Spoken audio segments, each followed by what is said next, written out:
Hi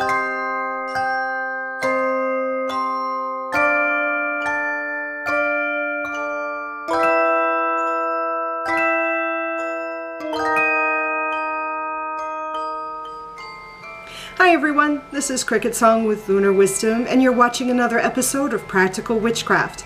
In this episode, we're going to be casting a spell to find what was lost. So let's head on over to the altar and get witching.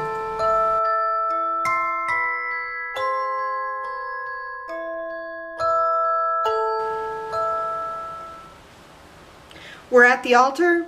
The idea is that you come to your altar in an altered state of consciousness. However you get into that state of consciousness through meditation, drum work, trance, however it is you get into your altered state of consciousness where you can do your magic, you're going to get there first before you come to your altar. At that point, when I am in the altered state of consciousness, I come to my altar and I am ready to evoke my deities, my spirit guides, whatever it is that I'm working with. The elements, if I just work with the elements, whatever it is, I'm now in the altered state of consciousness and I'm ready to do my evocations. So I'm going to light the candles that represent those elemental forces or the energies that I work with. For me, it's the primordial feminine, which is represented by this red candle, which also symbolizes my blood or the blood. The primordial masculine, which is represented by the black candle or the flesh. And the white candle, which represents the bone or my spiritual court, the ancestors, my beloved dead, my spirit allies and guides. I evoke them and bring them into my sacred space. After I've done that, I then will light incense.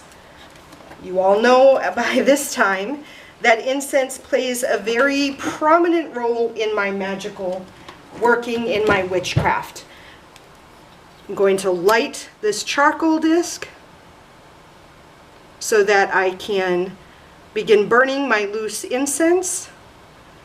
And that's what I generally use during my witchcraft, during my crafting, during my magical workings. I use loose herbs and resins that I have put together.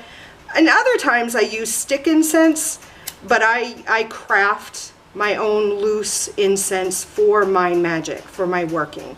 It may not be the same for you, and I encourage you to adapt this spell to you and your workings, how you work. Maybe you use an oil diffuser and use essential oils instead of burning herbs. Maybe you can't burn things where you're at.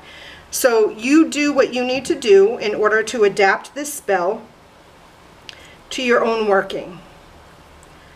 Okay, so then I put it in my cauldron because I'm going to burn the incense in my cauldron. And this particular incense that I've crafted for this spell is here.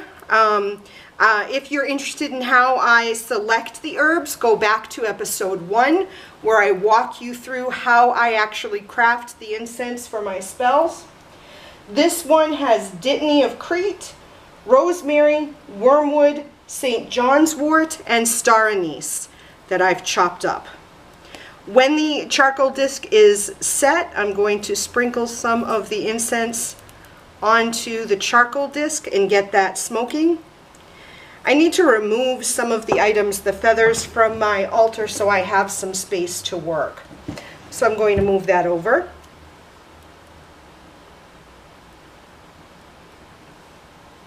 When I have the incense going, I'm going to start the spell. Now, I would do this spell on a full moon on Tuesday. That's when I would do it. That's how I look at the correspondences. It may be different for you.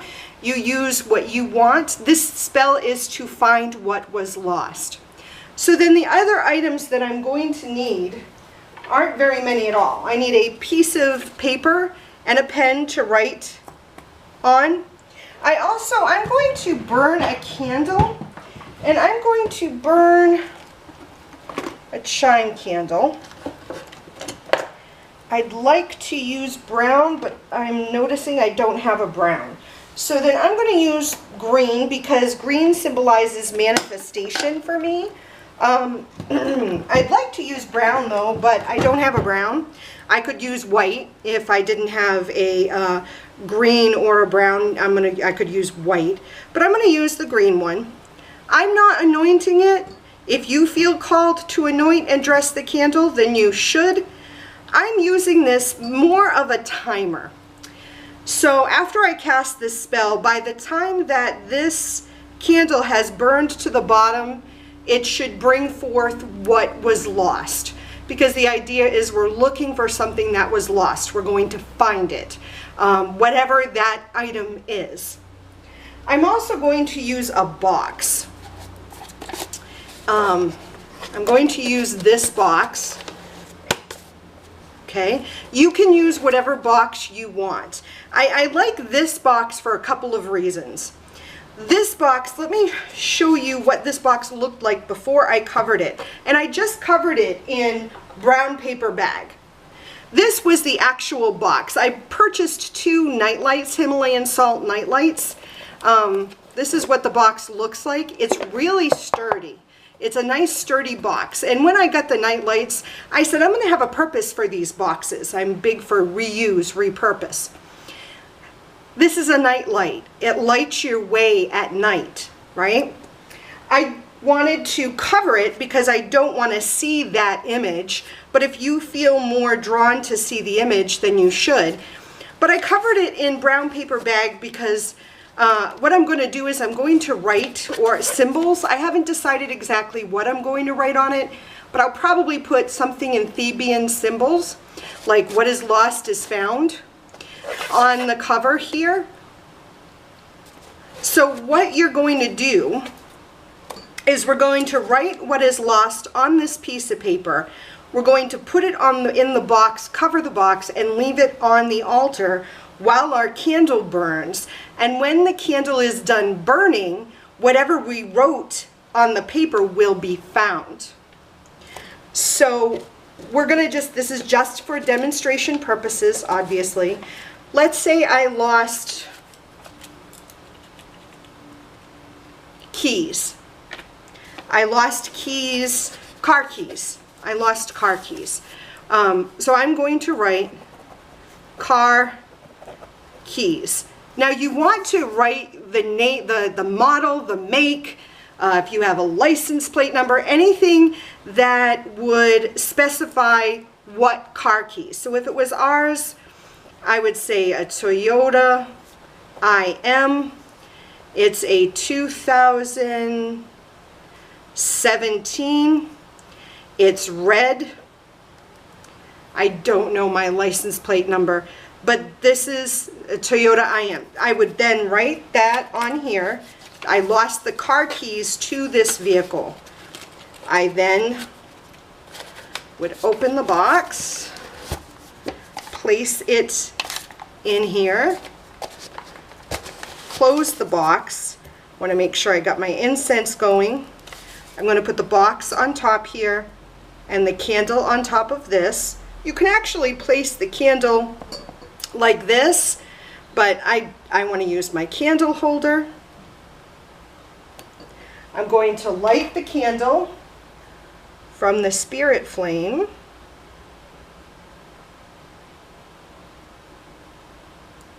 If I can actually get it going.